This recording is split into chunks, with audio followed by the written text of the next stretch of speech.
सोच कर देखिए, आपको एक बार अपने पास्ट में जाने का मौका मिले और आप वहाँ पर किसी भी एक घटना को अपने मन मुताबिक बदल सकते हैं। तो ऐसा ही कुछ होता है एक प्रोफेसर के साथ, जो कि पास्ट में गया तो था सिर्फ एक इवेंट को बदलने, मगर एक चेन रिएक्शन के चलते पूरी रियलिटी ही बदल गई। तो इससे आगे क्या होगा, चलिए जानते हैं आज की जबरदस्त टाइम ट्रेवल मूवी में। कहानी की शुरुआत सैम नाम के एक फिजिसिस्ट प्रोफेसर से होती है, जो कि आज भी हमेशा की तरह अपनी क्लास को टाइम ट्रेवल और डार्क मैटर के बारे में बता रहा था। हालांकि इन गहरे सब्जेक्ट्स में कोई भी स्टूडेंट ध्यान नहीं देता। सो सैम उदास होकर एक सुपर मॉडल हेलेना की एक मैगजीन में फोटो देखने लगता है, जो कि कभी उसकी क्लासमेट हुआ करती थी, मगर बाद में सुपर मॉडल बनने के बाद वो स्पेन में शिफ्ट हो गई। दरअसल इतनी उम्र का होने के बावजूद सैम अब तक अकेला है। उसने कभी शादी नहीं की, जिसका कारण उसके कॉलेज टाइम में हुई एक ऐसी घटना थी जिसने सैम की लाइफ हमेशा हमेशा के लिए बदल डाली। और सैम आज तक भी साल 1991 में हुई उसी घटना को बदलना चाहता है। इसलिए ही वो दिन में क्लास लेने के बाद शाम को अपनी लैब में जाता, जहाँ की वो अपने एक और साथी ल्यूक के साथ मिलकर एक टाइम मशीन बनाने की कोशिश कर रहा है। ल्यूक भी सैम के साथ कभी कॉलेज में हुआ करता था और साल 1991 की उस रात जब सैम के साथ बहुत कुछ एम्बेरसिंग हुआ था, तब ल्यूक भी वही मौजूद था। इसके अलावा इन दोनों के इस टाइम ट्रेवल प्रोजेक्ट को सैंड्रा स्पॉन्सर कर रही है। सैंड्रा भी सैम के ही कॉलेज में थी, इसीलिए इतने ज्यादा पैसे लगने के बावजूद उसने सैम के लिए उसकी मशीन बनाने पर इन्वेस्ट किया। हालांकि आज तो वो गुस्सा भी होती है, क्योंकि उसके इतने ज्यादा पैसे इन्वेस्ट करने के बावजूद आज तक भी सैम की ये टाइम मशीन पूरी नहीं हो पाई। सैम उसे सब कुछ समझाता है कि असल में थियोरेटिकली उसकी ये टाइम मशीन लगभग पूरी हो चुकी है, मगर इसे शुरू करने के लिए उन्हें कुछ ज्यादा ही एनर्जी चाहिए होगी और इसलिए वे इसे स्टार्ट नहीं कर पा रहे। अब सैंड्रा कहती है कि उसे कुछ नहीं पता, उसके पहले ही बहुत से पैसे इस प्रोजेक्ट में लग चुके हैं और उसने तो सैम को अपना दोस्त समझकर उस पर भरोसा किया था। सो उसे जल्द से जल्द रिजल्ट चाहिए। वहीं सैम तो खुद टाइम मशीन को शुरू करना चाहता था, ताकि वो साल 1991 में पास्ट में जाकर अपनी लाइफ की सबसे बड़ी ट्रेजेडी को बदल सके। अब जब लैब में सिर्फ सैम और ल्यूक ही थे, सैम एक इलेक्ट्रिशियन को बुलाकर लाता है, जो कि लीगल ना होने के बावजूद कुछ वक्त के लिए पूरे ही शहर की बिजली को उनकी मशीन से जोड़ देगा। हालांकि ल्यूक इसके लिए मना भी करता है, मगर सैम उसकी एक नहीं मानता। वो सबसे पहले खुद मशीन में जाता है और मशीन में साल 1991 का टाइम और डेट भरने के बाद उसके सिग्नल पर ल्यूक मशीन को शुरू कर देता है। इस बार लाइट की कोई कमी नहीं थी और पहली बार सैम की टाइम मशीन अपनी पूरी पावर से काम कर रही थी, जिसके बाद अब सेंटर में एक वर्म होल खुलते हुए सैम उसमें समा जाता है। वहीं जैसे ही ये प्रोसेस पूरा हुआ, पूरे शहर की लाइट अचानक से बंद हो गई। लेकिन अब तक सैम का काम हो चुका था। सैम जो कि उस वर्म होल में समा गया था, अचानक से वो खुद को एक बंद पड़ी फैक्ट्री में पाता है। ये सेम वही जगह थी जहाँ की उसके समय में कभी वो लैब हुआ करती थी। लेकिन अब अजीब बात, सैम को कुछ समझ नहीं आता कि वो कहाँ आ गया। वो गिरते पड़ते अपने घर जाने लगता है। वहीं उसे पिछली रात का कुछ भी याद नहीं कि लैब में क्या क्या हुआ था, और वो ऐसी ही बुरी हालत में एक टैक्सी लेकर अपने घर वापस लौटता है। लेकिन अब अजीब बात कि टैक्सी ड्राइवर काफी कम पैसे मांग रहा था। वहीं जो पैसे सैम ने उसे दिए भी थे, ड्राइवर उन्हें लेने से ही मना कर देता है, ये कहकर कि ये पैसे तो नकली हैं। अब सैम जैसे तैसे उससे पीछा छुड़वाता है कि अब जो उसके घर की चाबी थी वो गेट में नहीं लगती। और तभी सैम को स्ट्राइक होता है कि असल में कल रात वो अपनी टाइम मशीन को टेस्ट कर रहा था। वो अब ध्यान से अपने आसपास देखता है, जो कि सब कुछ बदला हुआ था। सैम जल्दी से पास से गुजर रहे एक आदमी से आज के समय के बारे में पूछता है और वो आदमी कंफर्म करता है कि ये सच में ही साल 1991 है, यानी कि सैम की टाइम मशीन काम कर गई। वो रियल में टाइम ट्रेवल कर अपने कॉलेज टाइम में आ गया था और यहाँ पर वो उसी घटना को बदल पाएगा जिसे बदलने के लिए वो इतने सालों से मेहनत कर रहा था। सैम जल्दी से इस टाइमलाइन की इवेंट्स की लिस्ट बनाने लगता है ताकि उसे कोई गड़बड़ ना हो। फिर उसे याद आता है कि उसके पास तो इस समय के पैसे ही नहीं थे, लेकिन चूंकि वो फ्यूचर से आया है तो वो बार में चल रहे एक फुटबॉल गेम पर बैट लगाकर बहुत से पैसे जीत लेता है, क्योंकि फ्यूचर की वजह से उसे पहले से सब पता था कि कौन सा मैच कौन जीतने वाला है। सैम अब पूरी तैयारी के साथ रात को उसी कॉलेज पार्टी में जाता है। इसी रात उसे एक स्पेशल घटना बदलनी थी कि तभी उसे पार्टी में इस समय के ल्यूक और सैंड्रा देख लेते हैं। वे कंफ्यूज हो गए थे कि सैम इतना बूढ़ा कैसे हो गया। अब ये वही ल्यूक है जो कि सैम के साथ फ्यूचर में लैब में काम करता था, तो सैंड्रा फ्यूचर में उसके प्रोजेक्ट को फंड कर रही थी। हालांकि इस समय में तो वे सिर्फ उसके क्लासमेट्स ही थे। तो सैम जल्दी से उनसे छुपते हुए लेबोरेटरी से मुंह पर पट्टियां बांध लेता है ताकि कोई उसे पहचान ना पाए, क्योंकि इसी पार्टी में उसका इस टाइम का यंगर वर्जन भी मौजूद था और सैम को पता था कि वो अभी कहाँ होगा। वो छुपकर पीछे देखने जाता है कि इस समय का यंगर सैम अपनी गर्लफ्रेंड हेलेना को प्रपोज कर रहा है। अब ये वही हेलेना थी जिसकी कि सैम अपने प्रेजेंट टाइम में मैगजीन में फोटो देख रहा था, यानी कि वो फ्यूचर में एक बड़ी मॉडल बन जाएगी और उसे हमेशा के लिए छोड़कर चली जाएगी। अब हेलेना उसके यंगर वर्जन को कहती भी है कि वैसे तो उसे सैम से बहुत प्यार है, मगर उसे उन्हीं की क्लास का एक और लड़का रिक जो कि काफी अमीर है वो भी उसे पसंद करता है। हालांकि आज सैम के कहने पर हेलेना उसके साथ रहने को हामी भर देती है, जिससे कि यंगर सैम बहुत ज्यादा खुश था। लेकिन अब जैसे ही हेलेना बाहर गई थी कि फ्यूचर सैम अपने इस टाइम के वर्जन के पास जाकर उसे सब रिवील करने लगता है। हालांकि यंग सैम शुरू में यकीन नहीं कर पाता कि उसका फ्यूचर वर्जन उससे मिलने आया है और सैम उसे बताने लगता है कि कैसे आज की पार्टी में हेलेना का दूसरा बॉयफ्रेंड रिक सैम को एक शैंपेन में नशा पिला देगा और फिर वे पूरी पार्टी में उसका मजाक उड़ाएंगे। वहीं हेलेना भी पैसे के लिए रिक का ही साथ देगी और आज उसे पूरे कॉलेज के सामने एम्बेरेस होना पड़ेगा। इस एम्बेरेसमेंट को सैम कभी नहीं भुला पाएगा, वो अपनी पूरी लाइफ अकेला रहेगा। वहीं हेलेना तो सुपर मॉडल बनकर स्पेन चली जाएगी, जो कि वहां से कभी नहीं लौटने वाली। अब सैम ने अपने यंगर वर्जन को सब बता दिया था, वही वो उसे भविष्य की कुछ ऐसी जानकारियां भी देता है जिससे कि वो अमीर हो जाए और उसे पैसे की कभी कमी ना पड़े। अब यंगर सैम खुद हेलेना के पास जाता है और इस बार जब रिक उसे वही नशे वाली ड्रिंक पिलाने आया था तो सैम को पहले से पता होने से वो खुद वो ड्रिंक नहीं पीता, वोल्टा रिक को ही उसकी ड्रिंक पिला देता है और रिक को वहां से भागना ही पड़ा। अब सैम को पहले से पता था कि जो जानकारी उसके फ्यूचर वर्जन ने उसे दे दी है उससे वो बहुत अमीर बन जाएगा। वो हेलेना से भी कहता है कि अब से उसे रिक के पास जाने की जरूरत नहीं, वो जल्द ही इतना ज्यादा अमीर हो जाएगा कि जो भी हेलेना को चाहिए वो उसे सब लाके देगा। अब हेलेना को अंदर ही अंदर सैम से ही प्यार था तो वो मान जाती है। वहीं ऊपर से रियल सैम सब कुछ देख रहा था, वो खुशी से झूम उठता है कि उसकी बरसों की मेहनत सफल हो गई। आज उसने पूरी टाइमलाइन ही बदल डाली थी और अब सैम इस टाइमलाइन से अपने रियल टाइम में वापस जाने लगता है क्योंकि उसने पास्ट में कुछ बदलाव ला दिए थे। अब सैम साल 1991 से सीधा अपने प्रेजेंट टाइम में पाता है, लेकिन इस बार इस नई टाइमलाइन में सब कुछ बदल चुका था। वो एक आलीशान घर में उठ रहा था, यानी कि चूंकि उसने पास्ट में अपने यंगर वर्जन को फ्यूचर इवेंट्स के बारे में बता दिया था तो वो इस वक्त तक बहुत अमीर हो गया। वो खुशी से तब उछल पड़ता है जब उसे टीवी न्यूज में दिखाई दे रहा था कि सैम इस वक्त दुनिया का सबसे अमीर आदमी है। वो तो मानो 7वें आसमान पर हो। तभी उसे वॉशरूम में कोई निकलते हुए दिखाई देती है। उसे लगा कि ये तो हेलेना होगी जो कि अब उसकी पत्नी है, लेकिन सरप्राइजिंगली ये तो कोई और ही थी। सैम अब समझने की कोशिश कर ही रहा था कि तभी वहाँ पर रिक आ जाता है और सैम को सर कहकर बुलाता है, यानी कि इस टाइमलाइन में रिक सैम का जूनियर है। और सैम ये जानकर और ज्यादा हैरान होता है कि ये लड़की एक बहुत बड़ी मॉडल है जिसे कि सैम ने ही पैसों में अपने साथ सोने के लिए बुलाया था। उसे समझ नहीं आता कि हेलेना के होने के बावजूद उसे और लड़कियों की जरूरत क्यों है, वो इतना कैसे बदल गया। वहीं उसे इस टाइमलाइन का तो कुछ भी याद ही नहीं था। सो रिक उसे जल्दी से निकलने को कहता है क्योंकि आज उसके कोर्ट केस की हियरिंग थी। सैम वहाँ जाते हुए नोटिस भी करता है कि वो इस वक्त सब कुछ कंट्रोल कर रहा है, लेकिन साथ साथ उसके ऊपर बहुत से केसेस भी चल रही थी क्योंकि वो सब कुछ अपने मन मुताबिक करता। बैटिंग के दम पर उसने अंधे पैसे कमाए क्योंकि फ्यूचर इवेंट्स का उसे फ्यूचर सैम ने बता दिया था। और इस बार भी बहुत बड़े आरोप होने के बावजूद जज सैम को सभी आरोपों से फ्री कर देता है क्योंकि सैम ने पहले से ही उसे बहुत से पैसे रिश्वत में दे रखे थे।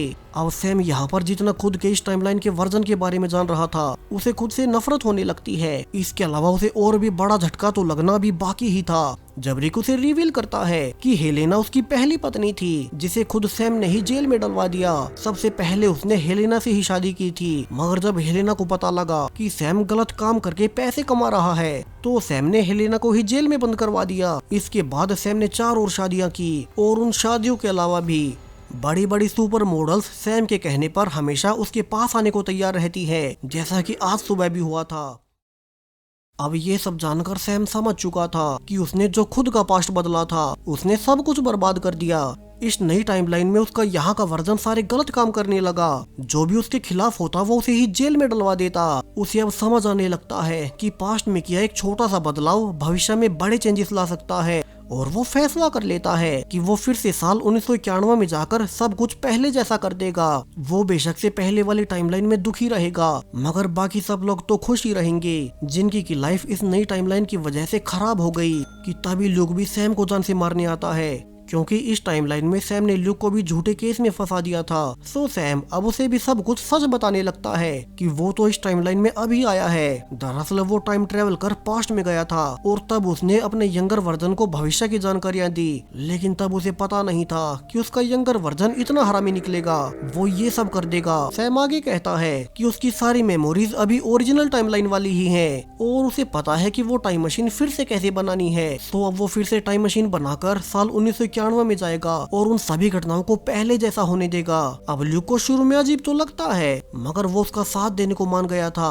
वहीं इस टाइमलाइन में सैम के पास पैसे की तो कोई कमी नहीं थी, सो वो जल्दी से अपनी टाइम मशीन को बहुत कम समय में बना लेता है। वही उसने टाइम में पीछे जाने से पहले हेलेना को भी जेल से छुड़वा दिया और उससे माफी मांगी, जिसके बाद अब एक सेफ्टी सूट पहनकर सैम फिर से पास्ट में जाने लगता है ताकि पिछली बार की तरह वो काफी देर तक बेहोशी की हालत में न रहे और पास्ट में जाकर जल्द से जल्द सब कुछ सही कर दे। लेकिन अब जब वो पास्ट में आता है तो नोटिस होता है कि वो इस बार कुछ देरी से पहुंचा, क्योंकि वो रात वाली पार्टी ऑलरेडी शुरू हो चुकी थी। सो वो अपने सेफ्टी सूट में ही पार्टी में घुसकर अपने पास्ट वर्जन को देखने जाता है। अब यहाँ पर इस टाइमलाइन में तीन सैम मौजूद हैं। पहला इस टाइम का रियल सैम, जिसे कि हम सैम 1 कहेंगे। दूसरा मुंह पर पट्टी लपेटे हुए सैम 2, जो कि पहले अपनी टाइमलाइन बदलने आया था। और आखिर में सेफ्टी सूट में आया रियल सैम, यानी कि सैम 3। अब सैम 3 देखता है कि उसके सामने सब कुछ पहले जैसा हो रहा था। उसका पहला वर्जन यानी कि सैम 2 सैम 1 को भविष्य के बारे में समझा रहा था। सो इस बार सब कुछ पहले जैसा होने देने के लिए सैम 3 अपने बाकी दोनों वर्जन्स के सामने आ जाता है। यहाँ सैम 1 तो अब अपने ही 2 और फ्यूचर वर्जन्स को देख बेहोश हो गया और सैम 3 सैम 2 को समझाने लगता है कि उसे कुछ भी नहीं बदलना चाहिए। और यहाँ से वो इस इवेंट के बाद बनी दूसरी टाइमलाइन के बारे में बताता है, कैसे उसका यंगर वर्जन करप्ट बन जाएगा। हालांकि सैम 2 अभी भी कुछ भी सुनने को तैयार न था। उसके लिए तो वो अभी टाइम ट्रेवल करके आया है और उसे यहाँ पर अपनी लाइफ का सबसे बड़ा मिशन पूरा करना था। तो वो सैम 3 से लड़ने लगता है ताकि वो उसे न रोके।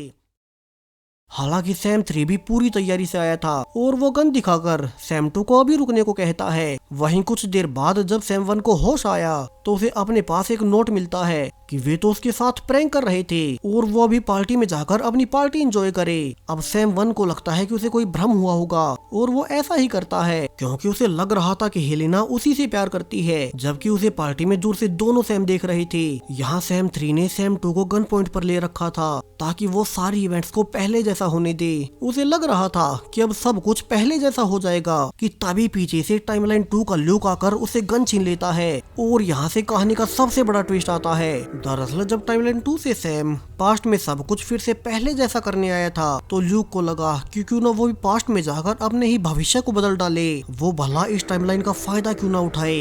वो आगे रिवील करता है कि वो हमेशा से ही कॉलेज के दिनों से सैंड्रा से प्यार करता था, मगर कभी कह नहीं पाया। सो इस बार जब वो अमीर बन जाएगा तो उसे सैंड्रा भी मिल जाएगी। अब सैम 2 ल्यूक को कहता है कि उन्हें सैम 3 को कहीं बांधना होगा और फिर वे अपने पास्ट वर्जन को अपने मन मुताबिक जानकारी दे देंगे और दोनों अपना अपना फ्यूचर चेंज कर लेंगे। तो अब सैम 2 और ल्यूक दोनों मिल जाते हैं और सैम 3 जो कि सब कुछ पहले जैसा रखना चाहता था उसे पीछे जाकर बांध देते हैं ताकि वो उन्हें रोक ना सके। वहीं दूसरी ओर रिक ने अब तक सैम 1 को वही नशे वाली ड्रिंक पिला दी थी, तो आगे कुछ गड़बड़ ना हो तो सैम 2 और ल्यूक उनके पास पहुंच जाते हैं। हालांकि ल्यूक ने प्लान बदल दिया था और वो गन पॉइंट पर इस बार हेलेना और सैम 1 दोनों को उठा लेता है। वो कहता है कि पिछली बार हेलेना को कुछ भी पता न होने से ही सब गड़बड़ हुई, तो वे इस बार हेलेना को भी सब समझाकर अपने साथ शामिल कर लेंगे। वहीं सैम 3 जो कि अब अकेला बंधा हुआ था उसके पास गलती से सैंड्रा पहुंच जाती है। सो सैम 3 उसे जल्दी से अपने फोन में भविष्य की सारी फोटोज दिखाकर यकीन दिला देता है कि वो यहाँ के सैम का फ्यूचर वर्जन है और अभी उसकी रस्सियां खुलना बहुत जरूरी है। तो अब उसे रस्सियां खुलवाने के बाद वो वहीं पर बंधा होने का नाटक कर बैठ जाता है। दूसरी ओर सैम 2 और ल्यूक अब तक सैम 1 और हेलेना को अपने साथ ले आई थी और अब हेलेना भी सैम के अपने सामने तीन वर्जन्स देखकर हैरान रह गई थी। यहाँ सैम 1 तो पहले से नशे में था तो वो फिर से बेहोश हो जाता है, जबकि पीछे से सैम 3 ने ल्यूक पर अटैक कर दिया जिसके हाथ में वो गन थी और अब सैम 3 सैम 2 से लड़ने लगता है। सैम 2 किसी भी कीमत पर टाइमलाइन को बदलना चाहता था, लेकिन सैम 3 किसी तरह से उस पर काबू पाकर उसे ही बांध देता है। सैम 3 जानता था कि पहले ही बहुत कुछ गड़बड़ हो चुकी है, तो वो अब हेलेना को सब कुछ सच सच बताना शुरू करता है। वो कहता है कि आज की रात उसके करंट वर्जन की नशे में बहुत बेइज्जती होगी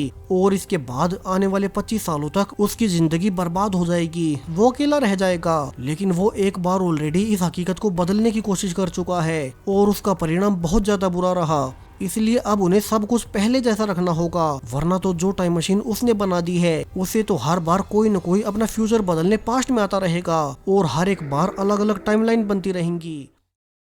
तो अब सैम 3 हेलेना से प्रॉमिस मांगता है कि वो 25 साल से पहले सैम से न मिले, क्योंकि यहाँ से वो सीधा टाइम ट्रेवल कर 25 साल फ्यूचर में जाएगा और तभी वे एक हो सकते हैं। बेशक से उन्हें एक दूसरे से बहुत प्यार हो, मगर उन्हें 25 साल तक इंतजार करना ही पड़ेगा और हेलेना यहाँ से स्पेन चली जाए, जहाँ की वो एक सुपर मॉडल बन जाएगी और उसे कभी भी सैम के आसपास नहीं रहना पड़ेगा। उनके पास यूनिवर्स के स्पेस टाइम को बचाने का यही एक तरीका है। अब हेलेना को ये ना चाहते हुए भी मानना ही पड़ता है और सैम 3 हेलेना को नोट पर लिखकर वो सब कुछ दे देता है जो कि उन्हें आज नशे में सैम 1 के साथ करना है, यानी कि रियल सैम के साथ जो कुछ हुआ था। अब हेलेना जो कि उससे प्यार करती थी, उसी ने उसका मजाक बनाया। वो सब कुछ हुआ ही इसलिए था क्योंकि उसे उसके फ्यूचर वर्जन ने ऐसा करने को कहा था, यानी कि एक कंप्लीट पैराडॉक्स, जिससे कि जितनी भी टाइमलाइंस उनके टाइम ट्रेवल से बनी है वे सब मिट जाएंगी और यहाँ पर फिर से सब कुछ पहले जैसा होता है। हेलेना सबके सामने उसका मजाक बनाकर उसका दिल तोड़ देती है और ऐसा होते ही सैम 3, सैम 2 और ल्यूक तीनों अपनी अपनी टाइमलाइन में जाने लगते हैं, यानी कि वे 3 टाइमलाइंस जो कि टाइम ट्रेवल से बनी थी वे अब सारी इवेंट्स के पहले जैसे होते ही फिर से एक बन गई, यानी कि अब सिर्फ एक ही सेक्रेट टाइमलाइन बन चुकी है, जिसमें कि सैम फिर से ठीक उसी वक्त पर मशीन से बाहर निकलता है जब कहानी की शुरू में वो पूरे शहर की लाइट उड़ाने के बाद मशीन में गया था, यानी कि सब कुछ पहले जैसा हो गया। यहाँ पर हैरान परेशान लूक पूछता भी है कि सैम ने सेफ्टी सूट कब पहना, यानी कि वो पास्ट में पहुंच गया था और उनका एक्सपेरिमेंट सफल हो गया, यानी कि अब वे इस टाइम मशीन से सब कुछ हासिल कर पाएंगे। हालांकि सैम यही नहीं होने देना चाहता था, तो वो अब टाइम मशीन के पास जाकर उसकी सारी डेटा फाइल्स को उड़ाने लगता है। वो जल्दी से सब कुछ डिलीट कर देता है ताकि फिर कभी कोई टाइम मशीन न बना सके। वो जानता था कि एक बार उन्होंने पास्ट में जाकर कुछ भी बदला तो वो सिलसिला कभी नहीं रुकेगा।